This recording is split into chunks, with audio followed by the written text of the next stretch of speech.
Ladies and gentlemen, introducing Rachel Coonce and Gwydion Suilebhan. Hello. Welcome to the world premiere of The Lit Show. I am Rees Gardner. I'm the executive director of the Faulkner Foundation. Our mission, where you can read it for yourself, to champion the breadth and power of fiction in America. I'm Rachel Coonce, executive director of The Inner Loop. Our mission is to cultivate and promote the distinctive literary culture of Washington, D.C. Good night. Cop shows have been having a rough time lately if you haven't had your hand under a lot. Today we're going to do our best literary Kimmel and reading Colbert to try and contact you. We got a great show for you tonight. 5 local authors are here. They're going to come up here and read from their books, and like the Colbert questionnaire, we are going to make them fully known. After that, we're going to play a little game of trivia where tonight's authors team up in a battle of wits. Finally, we're going to finish off the night in the lobby with drinks, lit conversation, and a book sale. But first, our first guest. You may not know this about her, but she appeared in 3 consecutive Macy's Thanksgiving Day parades on the Santa float. Holy buckets. She is the author of The Literati and Bookish People and a bunch of other great novels. Please welcome to the stage Susan Coll.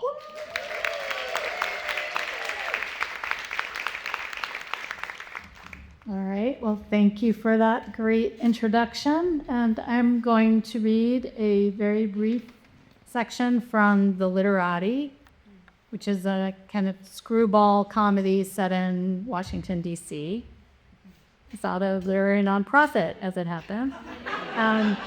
Hey, Mimi. Proudly, fiercely punctual, Clemmy arrives at 10 a.m. and finds a very large cat sitting on Howard's desk. It is grayish and brownish, this cat, with a long tail and piercing green eyes. Clemmy does not know cat varieties especially well and has never thought much about them, but this seems like your basic cat, a run-of-the-mill Felis catus, albeit one that has been overfed. It looks to her like a cat's cat, a Volkswagen of cats, more bus than bug, which is not meant as disparaging, since at this point in her life, Clemmy cannot imagine having the funds to care for either a cat or a vehicle, whether run-of-the-mill or extremely posh. The only especially notable thing about this cat, apart from its size, is that it happens to be here, planted atop the papers strewn across the executive director's massive thinker's desk. The cat stares at Clemmy. Clemmy stares back at the cat, holding its gaze. If she looks at it long enough, perhaps the creature will explain itself. Something is off, clearly, or maybe not. This is the beginning of what will be Clemmy's second week on this job, so she doesn't have enough history at WLNP to say what is normal and what is abnormal. Perhaps an occasional cat visitation is a regular thing, like bring your kid to work day, except with cats. I'll let that go. Thank you, Susan. As the executive director of a literary nonprofit with not 1 but 2 cats, I really consider that for you too. Okay, without summarizing your book in any way, what would you say your book is about? I don't have to do the whole story, but what's it about? It is about this young, bookish woman who gets her dream job as the programs director at a literary nonprofit and finds her dream job. Yes. And finds herself dealing with a lot of messy details as she's left to pull off the gala in 4 or 5 days. That's my nightmare. I'm sweating. I read the book. I'm sweating thinking about it. Well, it passed the Gwydion test, so it's okay. It's great. So tell us about what you read when you're working on a book. What kind of reading do you avoid, or is that kind of reading that you lean into? Yeah, that's a good question. I don't avoid anything. I know a lot of writers will say they can't get another voice in their head when they're writing, but I just read whatever I was going to read anyway, and not like changing my reading habits as I write. What about when you tell somebody about your book and they're like, oh, you should read, and then they list the book, and my heart always sinks when somebody says that. So I'm like, oh God, did somebody already write this book? Well, yeah, there's always that concern. But, I do love reading sort of other comedies. I love nothing more than a good dark comedy. What's your favorite? Oh, I don't know. I used to love all the old sort of outdated now, kind of colonialist comedies. The British do comedy better than anyone, I think. So I loved Armand and Havana. I guess it's one I would cite. Nice. So. Is there one book that has changed your life? Ooh, I mean, there's so many books that have changed my life. I love reading memoir, so I'd say there's a lot of memoirs, a lot of Joan Didion, which feels very cliche these days, but it's probably Slouching Toward Bethlehem would be my more kind of Bible of a book. But I think also these comedies, I knew I wanted to write when I discovered, again, British writer William Boyd. He'd written a book that, doesn't hold up so well anymore, but called A Good Man in Africa, which I just thought was so funny at the time. And then he also writes beautiful literary fiction. I fell in love with a book he'd written called Brazzaville Beach right around the same time. And to see his range, that he could write both of those things, I think that was the moment that I said to myself, I need to do this too. Your books are very funny, and sometime we got to trade favorite funny books. Like your Yeah, I'd love to hear yours. Yeah. Can you just send them out to all of us in the audience who then be on that quote? Well, you can all send them to me too. So what's your favorite activity to procrastinate writing? Oh, no. Apart from just, doom scrolling or Instagram scrolling. Scrolling. Reading. I work. I'm working too much, so that's what I do to procrastinate. Is like, oh, these work emails need to be answered urgently. But there's also never-ending list of home activities. So walking the dogs need lots of walks. Walking is great. Susan must be writing again. You get to go all play around the block. Right. Walking doesn't count, though. Like, walking is writing in a way, right? Well, it is. I do a lot of yoga, and yoga is also writing. I get a lot of ideas when I'm upside down. So. It shows in her work. Ian. It probably does. This is a personal question, and I've been in your library, so I've always wanted to ask you this. How are the books in your personal library organized? Alphabetical, by genre, by color, or not at all? Oh, alphabetical by genre mostly. When I married my husband, who's right here, we merged our massive book collections and tried to kind of cull the doubles and triples, and then they're alphabetical by fiction, which works pretty well. But then the nonfiction, we started alphabetical by biography and memoir, and then I just fell apart. The rest is just waiting. Ambitious. Someday. There's sort of Dewey Decimal System is. No. Yeah. But at least you're not one of those insane people who does it by the color of the spine. No, then I would never be able to find anything. Some objections from the audience. Well, isn't this great? Thank you very much, Susan.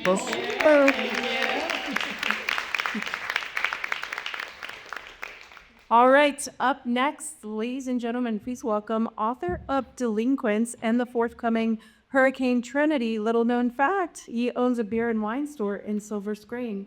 Please welcome Nick Rees Gardner.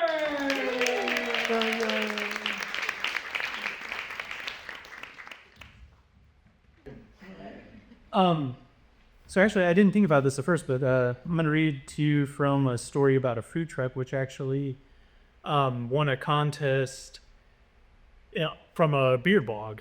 So beer blog. So it kind of ties into everything. Yeah. This is called Psychodelicious. By the time Alan fired up the grill at the Great Midwest Beer Fest, we were already food truck experts. Smashburger virtuosos, burrito hotshots, savants of kimchi slaw. When I glanced out the service window, the crooked queue of beer enthusiasts stretched beyond the kegerator tents, proving psychedelicious street foods' weird allure. Alan told me, who doesn't like beer and greasy grub? What could go wrong? A culmination of his batshit dreams and our grueling effort, of nights where Alan killed his beer and hit the hay, leaving me to soak and scrub the dishes alone. This was success, and we shared the pride between us. What could go wrong, I wondered, when Alan always won? A question I, the loser, could not properly ponder. We traded food for sample pours from Dad Bod Beer, the festival's host. Their brews named things like Double Dry Hopped Terpene Dream. Live bands droned from the stage in the meadow, and heads swarmed with woozy vibes. I told the customers it was a 20-minute wait, 25 minutes, 30. Alan said, catch up. I mangled a name barely audible above the psych rock background din and passed the paper tray to the appropriate hungry hands. My mouth was dry, so I tipped the last sip of beer foam and felt wings fumble around my mouth before the stinger pierced my tongue. I screamed and the wasp missiled out. Undamaged, the taco tray hit the ceiling. I lurched into howling. His palm sizzled on the grill. We spun, tumbled, collided, the space too tight to dance out of one another's way. He said, what the hell? I said, boo, boo, boo, boo. Thank you. I'm just saying thank you for that awesome reading, Dick. I'm hungry now, but not for long. All right, it wasn't my good too, actually. So tell me, I love this book. It was in the Anteloops Author's Corner. What's the origin of it? How did it come about? Real life. Right. So is that based on an authorship story? Yeah, I had an idea of writing a series of stories about work, and I've worked too many low-paying jobs, and Word. yeah, and so that was during the pandemic, and I was having a lot of fun. Like when I used to work, I did this and this and this. That's an awesome pandemic. Yeah, so a lot of them came out of just work. And Yeah. Any non-true, like totally out there stories? Isn't there one about a robbery? Did that really happen to you? Oh yeah, no, I was never actually held up or anything, but there were. I worked at a Circle K convenience. I'm sorry. This feels juicy. Spill the tea. Spill the tea. I had a customer who was a regular customer but was very inebriated come in and pull out his gun and hold it at me and say that he was holding me up. But then he laughed. He was like, "Oh, I'm just kidding." Did you know he was kidding? Yeah. The ape was for kidding. Wow. Okay. So you're a writer. You're a reader. What books are on your nightstand for right now? Don't lie. We're wrecking into your home right now to check. I'm gonna check later. So I had this like to be read pile, and then it turned into one of those like IKEA cubes filled with to be read books. And now there's a stack on top of that of about 20 books. But right now I have like an advanced copy of a horror novel from a writer out of David Simmons out of Baltimore. And he is just wild. Like this book makes me feel like I'm going insane. This is my first real like horror read. Wow. So Cool. What's the title? I was hoping you wouldn't ask me that. I can't. No, let's see. You remembered his name though. What was it? David Simmons. David. Yeah. Okay. I'm gonna look it up. David Simmons horror. So what's another one that I'm asking for brutal honesty. We need to know you, Nick. Okay. What's the last book that made you cry? Oh yeah. This book called Little Lazarus by Michael Bible, and it's about 100 pages. It's told from the perspective of a tortoise. A tortoise. A tortoise. And man, everyone I've talked to is teared up at the end of it. It is just We've got another email coming out with book recommendations for you. yeah. And it's only like 100 pages, so you can read it in an afternoon and cry yourself to sleep. All right, this one's hard. How do you get yourself to write when you really don't want to? Asking for a friend. Oh, I write in the mornings because if I write, like, I'll make my espresso, I'll sit down and I'll start writing, and sometimes I'll doze off, but I still call that writing. But it's like What happens at your desk? Is it run? But if I do it, it's like I have to trick myself, because once I get into the middle of the day, then I have all these other things I can distract myself with. But at that point in time, it's like I'm not really thinking about anything yet. So I can kind of skim through what I wrote before and add on to it, do some edits. Is this like a 5 a.m. Writers Club thing, or are you Is or it type of saying you wake up? You work at a beer and wine shop. It's like 6 8, 6:30, it's sometimes 7. I think you have the night writers in this crowd. Yeah, thank you. I see some hands going up. Thank you. Who's in the 5 a.m. club? Anybody in the 5 a.m. club? You more 5 a.m. club. So. Okay, if you could recommend one non-writing activity to be honest, waiting with bated breath, what is it? Oh man, that's a tough one. I like watching baseball a lot. How do you like making beer and wine? Making beer and wine. You know, that is also a lot of fun. Pressing grapes at the winery I used to work at in Ohio. We press grapes at. Do you stop on them like Lucille Ball? No. You're a little more sanitary. Okay. But yeah, it was always like 9 a.m. Sunday morning. You go out and just press grapes and taste the wine, and yeah, a great way to like communicate with other people and Wine first thing wine in the morning. morning. I'm using can't be that. And as an non-drink afternoon, do you press the barley too? Is that how you make the beer? Yeah, with your feet. With your... Ladies and gentlemen, Nick Rees Gardner.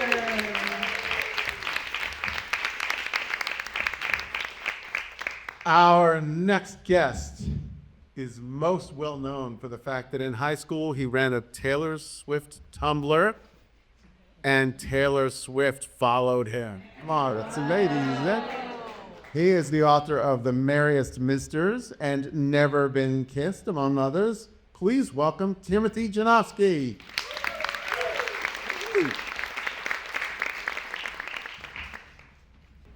Nice. Thanks. Drummer.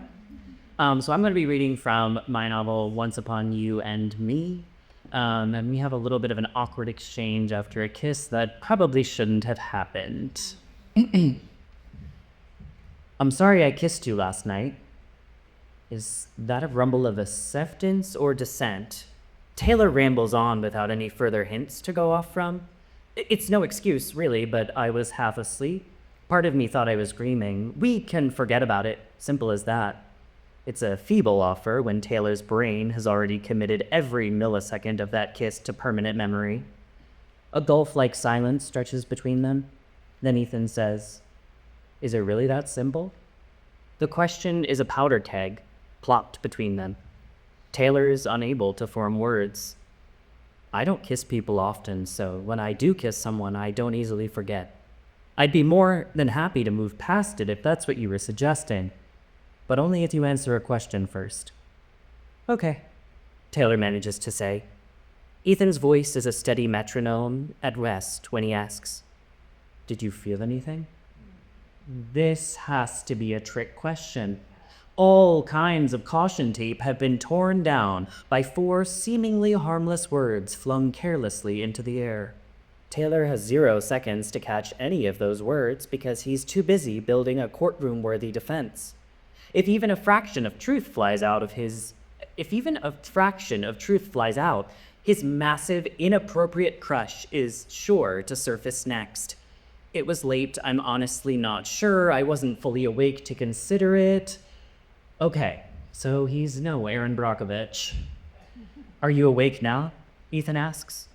Another 4 words, another powder keg, another reason for Taylor's heart to combust from overwork. Without thinking too hard about it, he nods. The only possible answer to the question when his throat is this tight, when his wants are staging a mutiny against his rationality. When was the last time he allowed himself to have something he really wanted all to himself? Thank you. Juicy. Lumped Metronym line. Oh, well, thank you. All right, so spill some more tea. What is the premise of Yeah. the book? Yeah. So, Once Upon You and Me is a forbidden romance. It takes place at a fairy tale themed resort in the Catskills, so think like Dirty Dancing.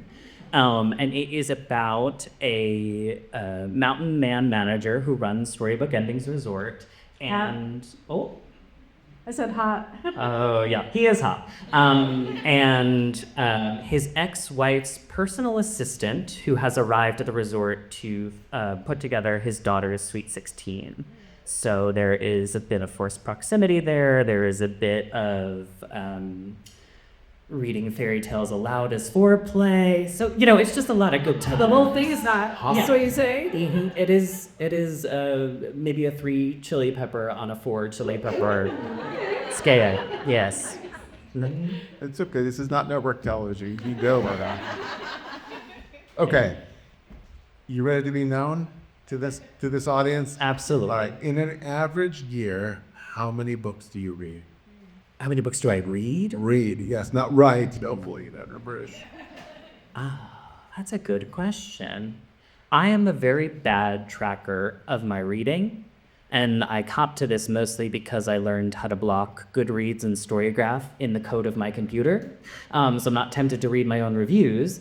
But I read mostly on audio, so I have to say I probably read like 60 books. 60. See?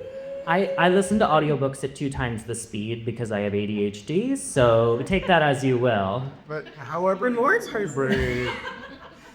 gets in your brain, it's in your brain. Yeah. That counts. 60 is pretty good. I think 40% of Americans don't read, and the ones who do read an average of 12 books a year, so you're way above average. I feel like the one thing that I'm always interested in is, as a romance writer, I do events where it's like the audience is like largely women. One time my partner's mom came up to me afterwards and she was like, I don't ever see any men at your events. And I'm just like, we need to incentivize men to read. The men here read, right? Yes. Right?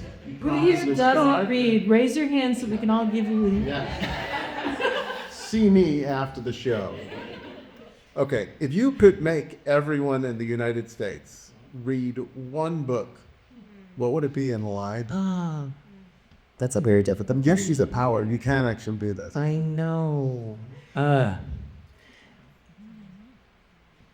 I say this because it's the book that I've reread most over the course of my life, and I don't know what that says about me. But Rebecca by Daphne du Maurier, because I think there's something very potent about the unnamed narrator where she feels both outside the story and at the center of a narrative she didn't want to be a part of. And I think there is a lot to be gleaned in the politics of the relationship at the center of that story. I also, as a queer person, and then not to speculate on du Maurier's sexuality, but I think there were a lot of queer undertones in that story. And it's just always really stuck with me. And I think, I don't know what it says about today's society, but if I were to write a thesis, I would get back to you on that. But I don't know. I love it. I love the lush Gothic. I just think more people should invest in that. Apparently, the Gothic is having a renaissance right now. So hopefully people are going back to find it. It's a beautiful answer, don't you think? I thought you were going to say like the Constitution. That would have been a really good answer. You could have primed me beforehand if you wanted me to do You that. did not reveal the question to the questionnaire. Okay, what is something that you unexpectedly found inspiring? So I find myself very often going down Reddit rabbit holes. And as a neurodivergent person, I have a lot of special interests and I get fixated on topics. So my third novel, it was called New Adult. And it was about a set of healing crystals that could time travel you.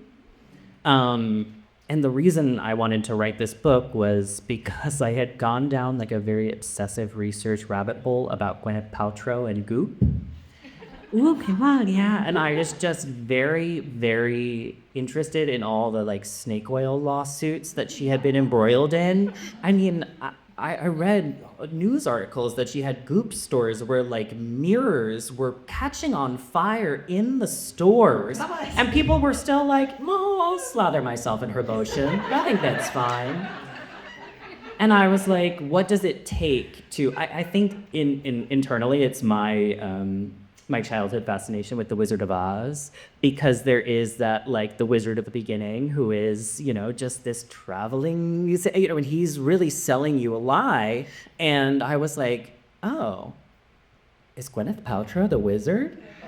And so I had a little bit of fun, just kind of like, and my partner would be like, what are you doing? And I'd be like, I'm just watching The Goop Lab on Netflix. Like, he's like, aren't you supposed to be writing? And I was like, I am. I hate to say it, I think I see another Tumblr blog in your spirit. If Tumblr was still around. Yeah. Okay, last question.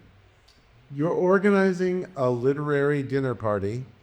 Which 3 writers, dead or alive, present company included, because we'll be there, will you invite? Oh my gosh. Well, first and foremost, James Baldwin. This, might be an obvious answer, but Daphne du Maurier. And I also really, really, really love the work of Nora Roberts. Because I just feel like there is this level of gravitas to the romance that she writes. It has a depth of emotion that is very profound and makes me cry. And I just think that like there is a world where I stole a lot of those books as a young kid and started reading them. And so I feel like there is a world where I had a lot of interesting conversations about things I learned maybe too young to have her. She's very generous too. She's with a lot to the literary community. Yeah, and I think that's just one of those beautiful author-reader relationships where, and it's one of my favorite things about the romance genre generally, is that you make a contract with your readers that you're going to leave them and your characters better than you found them at the start of the story. And I always feel, even when it's a suspense, and even when it's like high stakes, life or death, I know that at the end of that story, like, I'll cry, but then I'll feel catharsis, which is just, it's the best. It's the whole point. It's the whole point. Thank you very much. Thank you. It's not good. All right, up next we have the author of For the Blessings of Jupiter and Venus. And, interesting fact, he can pronounce words backwards. Please welcome Varun Gauri.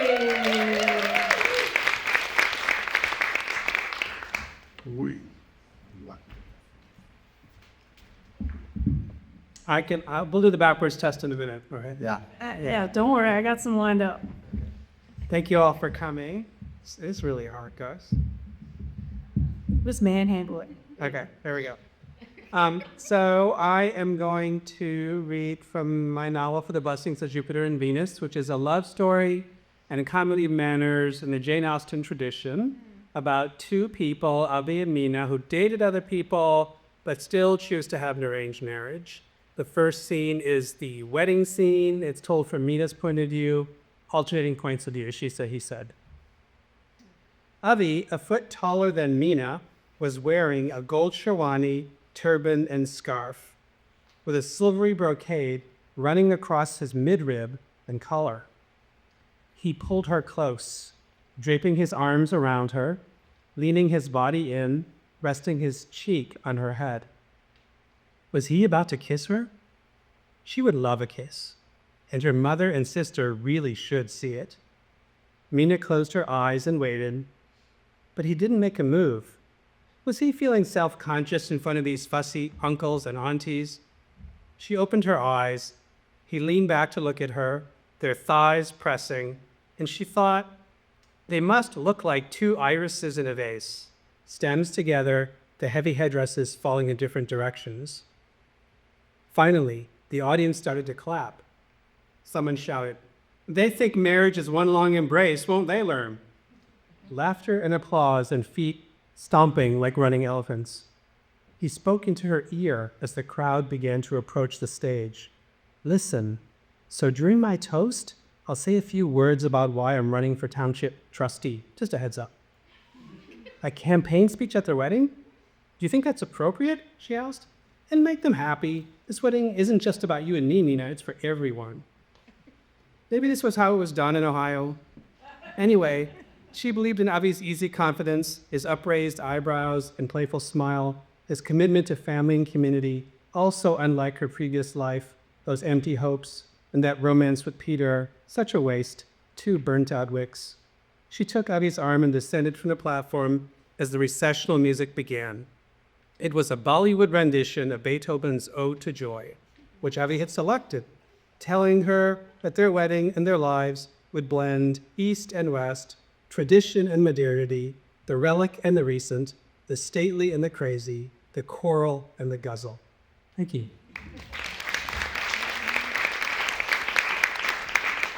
So I'm just like a little nervous. Can I call a friend if I'm in trouble? Yeah, totally. Call Crumpkin out, yes. Thank you. All right, well, the first thing I have to do is test this backwards word pronunciation. So how about Washington? Not gonna saw. He's right. Yes. That is correct. Democracy. Sarcomed. Oh, come on. How about shutdown? Noatus. I think the answer there is too soon, but it's a two. Yeah, one of these things. Who knows? So tell me about your book. What surprised you the most about the process of writing it?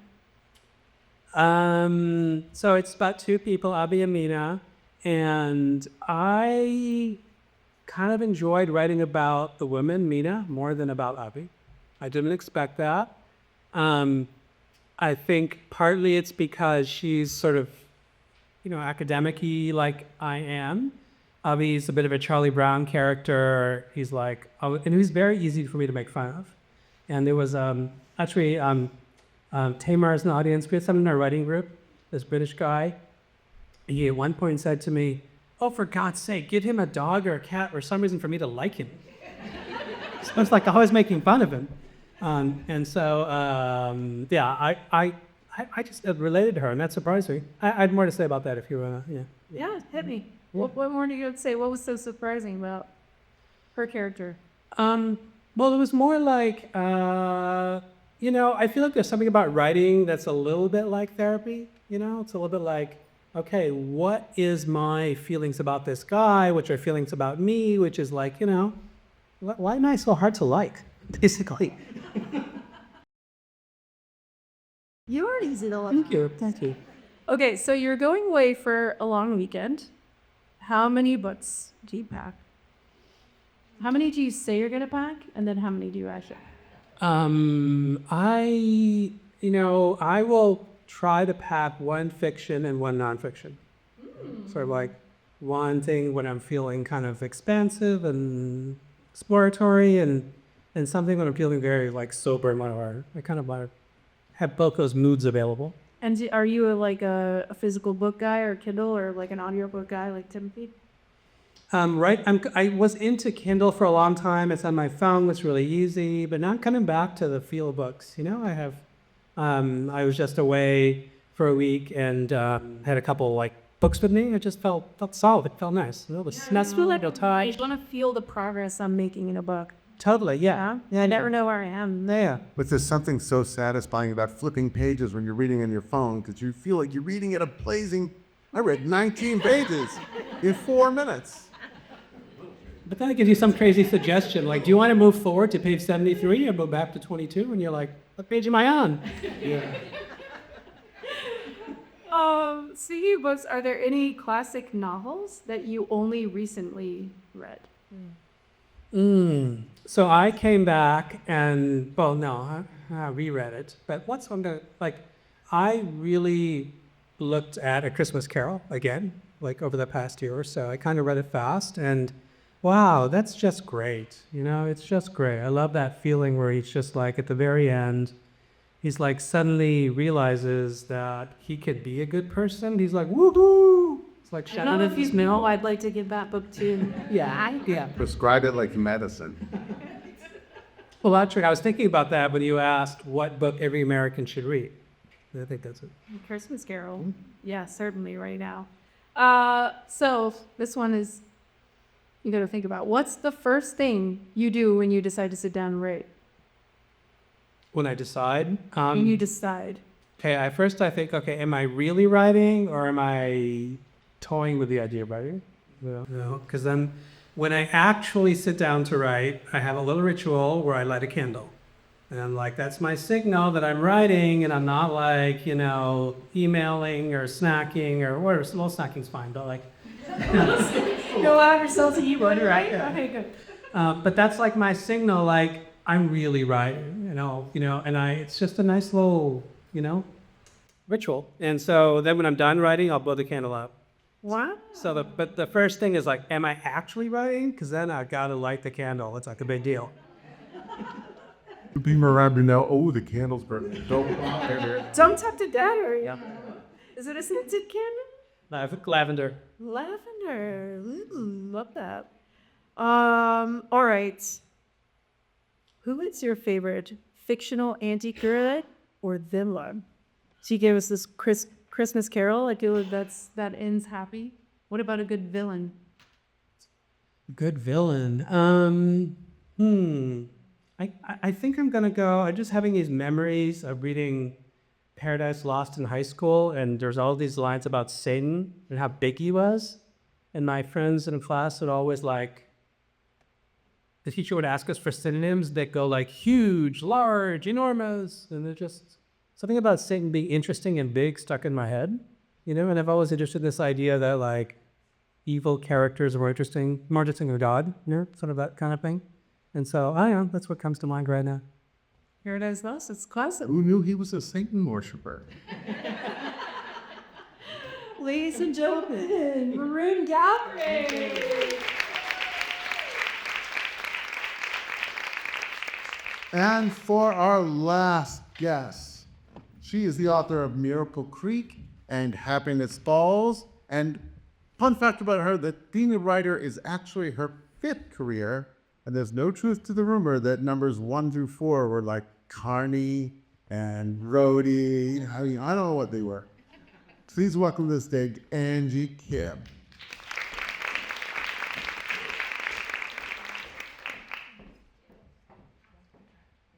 Obligatory struggle with the microphone. I'm not gonna struggle. I'm just gonna hold it up.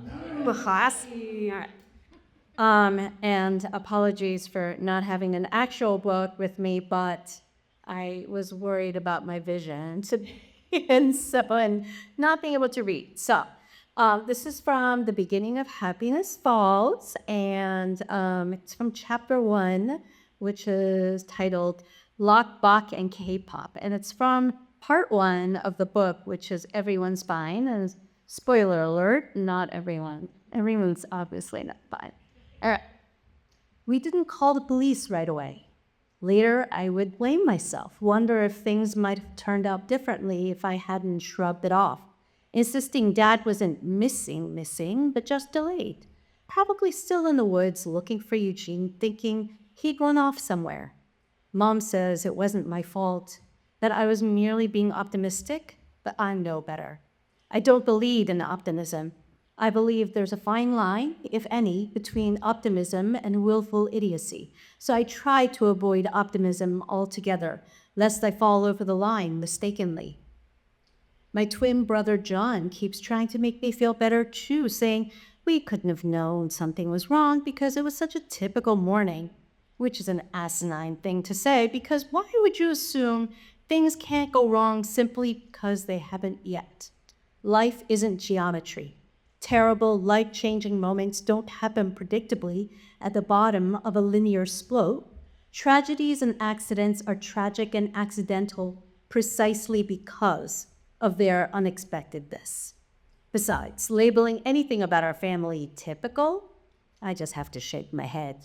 I'm not even thinking about the typical adjacent stuff like John's and my boy-girl twin thing. are biracial mix, Korean and white, untraditional parental gender roles, working mom and stay-at-home dad, or different last names. Parson for dad plus Park for mom equals the mashed up Parkson for us kids. Not common, certainly, but hardly shocking in our area these days. Where we are indubitably inherently atypical is with my little brother Eugene's dual diagnosis, autism and a rare genetic disorder called mosaic Angelman syndrome, which means he can't talk, has motor difficulties, and this is what fascinates many people who've never heard of Angelman syndrome, has an unusually happy demeanor with frequent smiles and laughter. Thank you. That's great, and I've read both your books and I love them, and so it's nice to hear them in your voice. Can you tell us how your book came to be? Happiness Falls. Well, let's see. It came to be because at first I thought my first novel, Miracle Creek, was a mystery. It was a courtroom drama.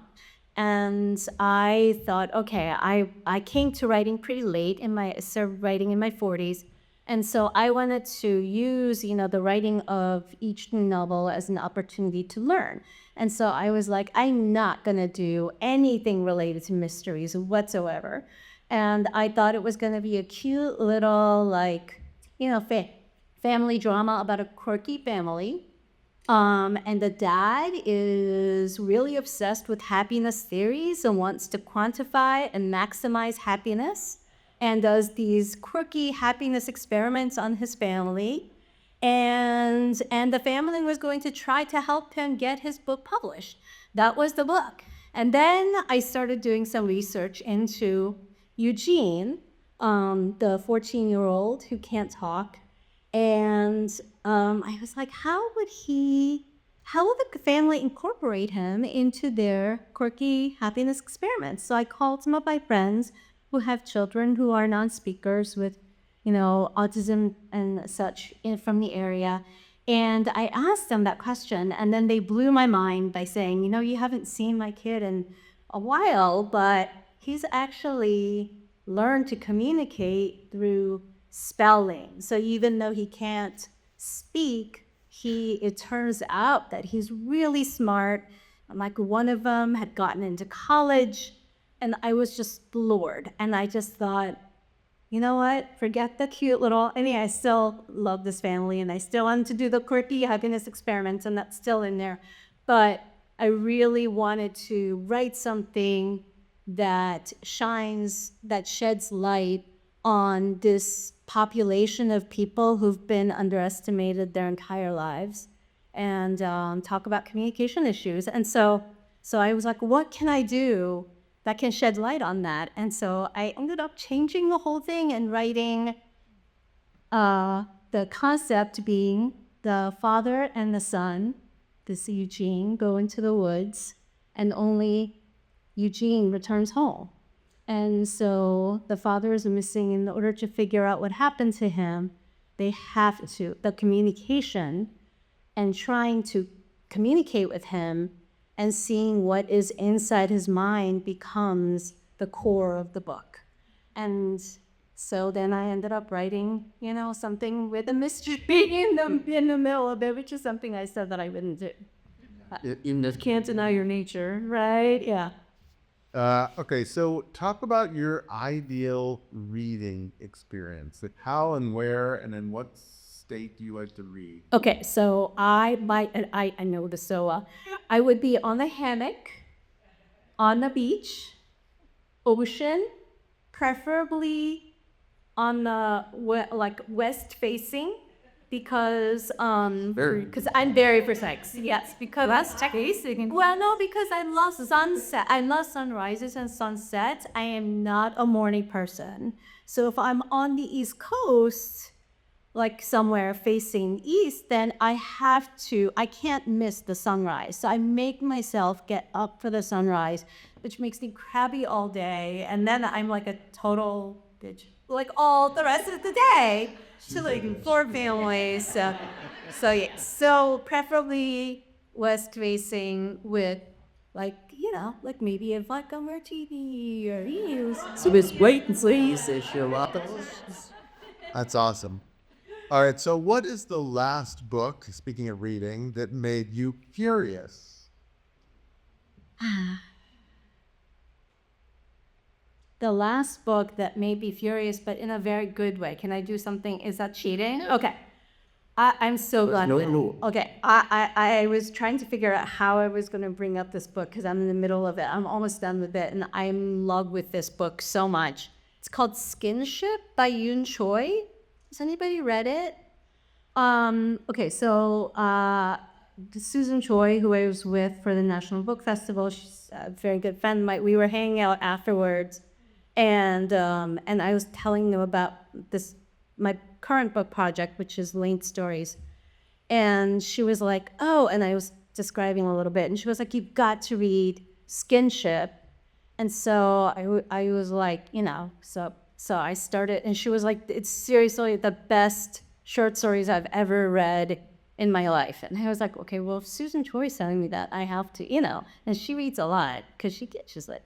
And so I got it immediately, and I started reading it, and I am just, it makes me furious, it makes me laugh. It is just revelatory. It's about a bunch of Korean Americans, all different types. Like the one that I'm reading right now, that I was reading this morning, is about, a Korean adoptee who's been adopted by a very happy woman, and she named him Happy, like that kind of thing. And, there's another one who's Ben Clyburn, pianist who won the bronze medal at the Van Cliburn. He doesn't even think about the fact that he's Korean. So lots and lots of different people, but it just, and the reason why I say that it makes me furious is there are some characters that do bad things, but it also makes me curious with envy that I didn't write any of these, and that I am not friends with her, so that I can ask her how she wrote them, and that kind of thing. Yeah. That's awesome. Well, okay, so do you ever find yourself envious of other genres? So you're envious of hers, right? But in poetry, would you wish you could be a poet? You wish to write nonfiction, graphic novels? I wish I could write musicals, that's actually, so if I had to do it, so I grew up wanting to be in theater, especially in a music. Gwydion Suilebhan, yeah.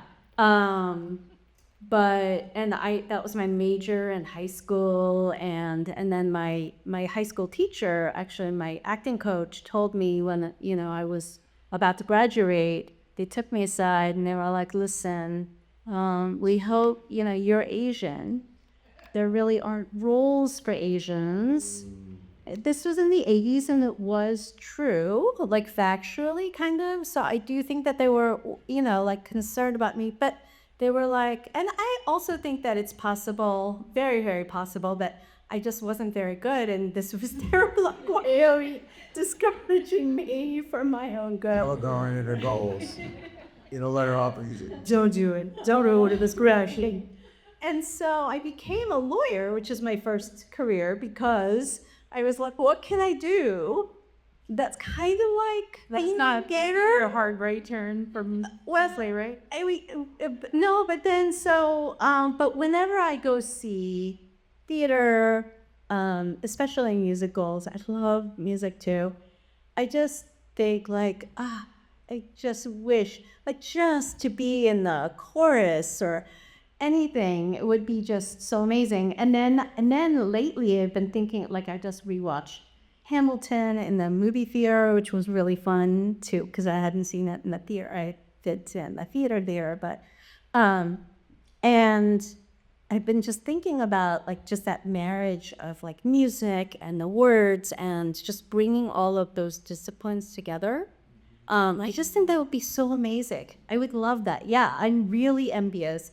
And the fact that once you're done, when you have your book and it's out, like you don't get to experience the joy of seeing people like reading it. Do you know what I mean? Like, and you There's definitely no one applauding at your guest, and you've been that sentence just ever. Yeah, go over it. It's great, like to just like be in the audience, seeing your words, like hearing your words, hearing your music, and then seeing the audience, like seeing people next to you cry or laugh or whatever. I think that would be amazing. And I do really, that is the interloop readings. Have you ever done a musical? I haven't written a musical. Oh. This plays. Okay, what? Ladies and gentlemen, Angie Kim.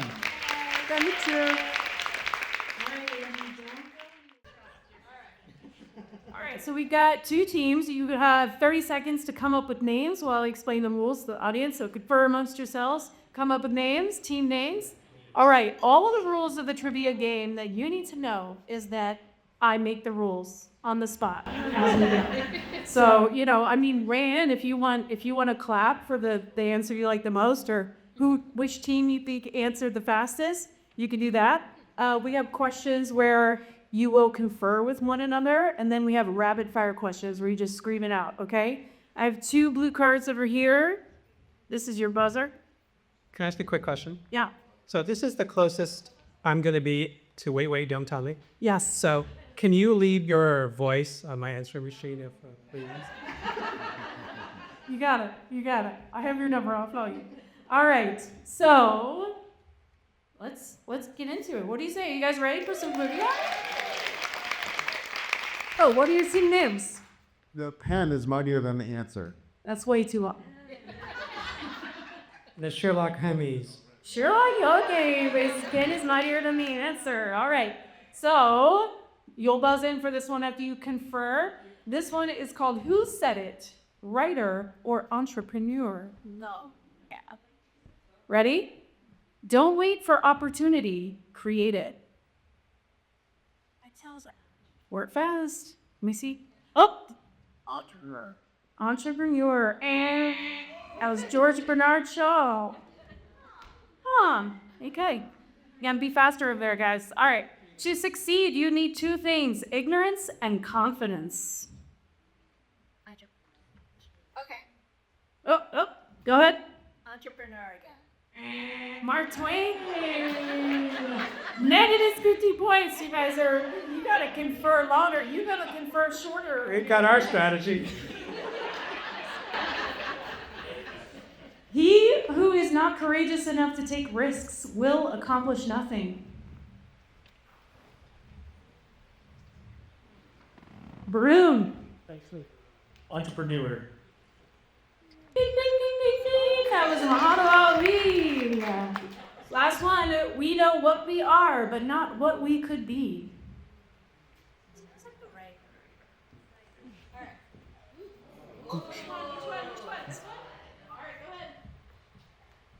Writer. Bing, bing, bing, bing. William Shakespeare. Many negative answers over here, many positive over here. So you guys won that round. All right, this one's rapid fire, so you can just yell it out. And audience, you got to keep me honest. Who's right first, okay? Now, which is it? This one's called Which Is It? Rapid fire round. Research thesis topic or movie premise? Great. Real. Yeah, a real research topic, thesis topics, and real movies. Which one is it? Okay, so you got to decide. Clear on the rules? All right, here we go. Harry Potter as Jesus Christ. Research. Think they got it first. Sorry, guys. All right. Wild birds appreciate fine art. Research. Ding, ding, ding, ding, ding. Give me this one. All right. Chicken feathers are used to determine the speed of a tornado. Movie.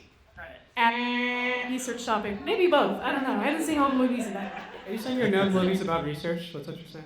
Right? Who won that round, audience? Did they win? Clap. How about them? Did they win? No. Okay, we guys won that round. So you got one, you You got one. You're tied. All right, another rapid fire. Which is it? Famous lit community or secret society? The Bloomsbury Group. Wait, say it again. Sorry, Bloomsbury Group. Too late. You said it. It's lit. It's a lit community. All right, the Odd Fellows. Lit community or secret society? Secret society. Accurate. All right, I think you got it first. You guys are gonna be faster over here. The Sisterhood. Secret society. That's a lit group, famous lit group. The Inklings. Not be a liquid flesh. It is a lit group. Yeah, you got it. One negative over here, two positive over here. The Hellfire Club.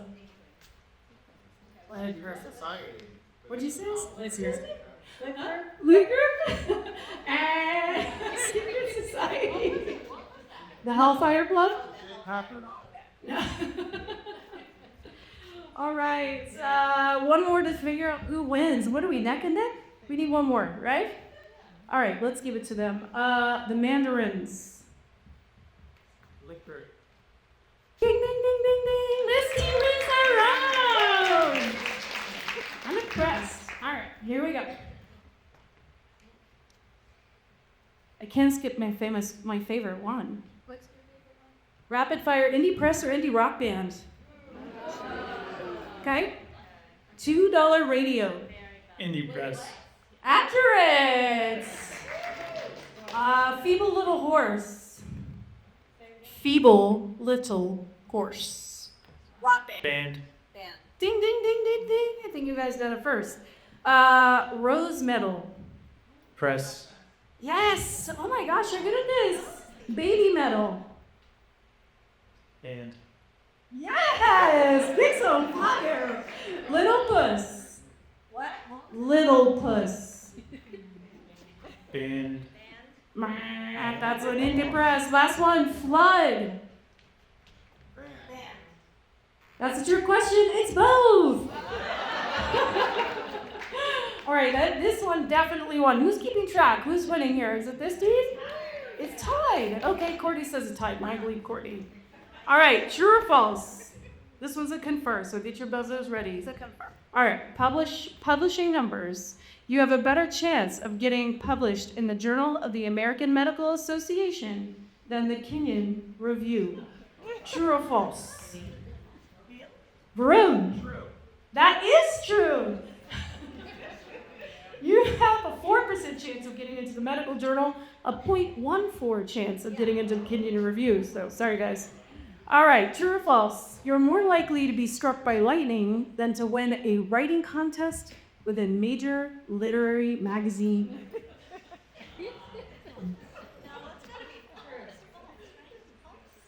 True? That one's false. 1 in 5,000 chance of getting published. 1 in 15,000 to get struck by lightning.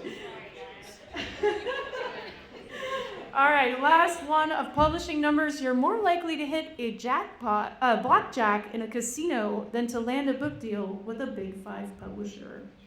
Gwydion.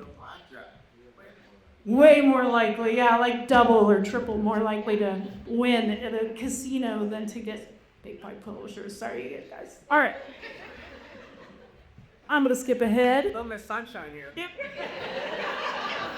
Sorry. This one's going to cheer us up. Projection letters. True or false? Did someone actually write this in a rejection letter to someone? Susan says yes, and she writes this out. I cannot read your manuscript 3 or 4 times, not even 1 time. True or false? Confer. Go ahead, Varun. True. Gertrude Stein got that little whaley. You got it. All right, how about this? For your own sake, do not publish this book. That is also true. D.H. Lawrence, yes. All right. D.H. Lawrence. All right, last one. You certainly are in your prose. I found your efforts to be both tedious and offensive. You really are a man's man, aren't you? That's false. That's no. Anybody? Anybody? Come on. I'm gonna say false. Gwydion. False. True. Ernest Hemingway got that bad boy. All right, true or false, writerly habits. Ready for this one? Another confer round. Maya Angelou frequently rented a hotel room just to write in it.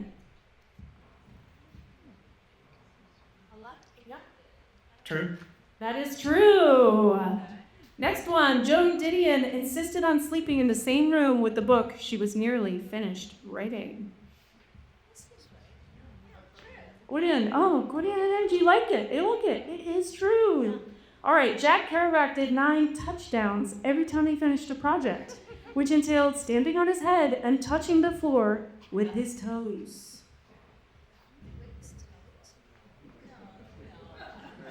It is false, but it's only false because he did that every day. All right, Honoré de Balzac. I'm trying. Drank up to 50 cups of coffee a day. 50. 50. That is true! It's like his version of crack. I mean, back then. All right, Truman Capote wrote only standing up. Varun? False. Do you know why it's false? He's interesting there. Because he did it one down. He only ever wrote lying down. I'm going to give you both points for that one. 5,000 for you, 5,000 for you. All right, who's winning? I lost track. Courtney? Still tied. All right, rapid fire round to decide. Last rapid fire round to decide. Just like, shut up. You just shout it out, okay? All right, writerly habits, rapid fire. Victor Hugo wrote they did. False. True. James Joyce insisted on writing with a pencil. True. Ding, ding, ding, ding. Pablo Neruda preferred to write in green ink. Green? False. Louis. True. Green. Lewis Carroll preferred to write in purple ink, a la the interlude. That's our main color. Purple? Purple for Lewis Carroll? False. True. Last one. Alexander Dumas color-coded the paper he wrote on according to genre. What do you guys think? True or true? They like it. It's true. He used blue paper for fiction, yellow for poetry, and his articles were written on pink paper. I like his style. Ladies and gentlemen, that is the trivia challenge, and I think both teams, yay! Everybody wins. Thank you all so much for coming. This was so much fun. I hope you enjoyed it as much as we did. Thank you to all the authors. Can we give them a round of applause? Thank you. Please buy their books out in the lobby. And so we've got a reception out there. Go mix. And There's a mix downstairs and and an what? upstairs. Upstairs, the downstairs. There's books for sale. Maybe if you're nice, they'll sign them for you. And After they get a drink, we all deserve a drink. we all deserve a drink. Yeah. And get to know a stranger while you're here. Introduce yourself to somebody you don't know. Go home with one more literary friend than you came with tonight, all right? This is an important time for us all to be bonding, to find our allies, to find our people. Do that tonight. One person, meet one person. Promise me. Promise me. I hear promises. Thank you. I'll stop. Great. Thank you. And thank you. Good night.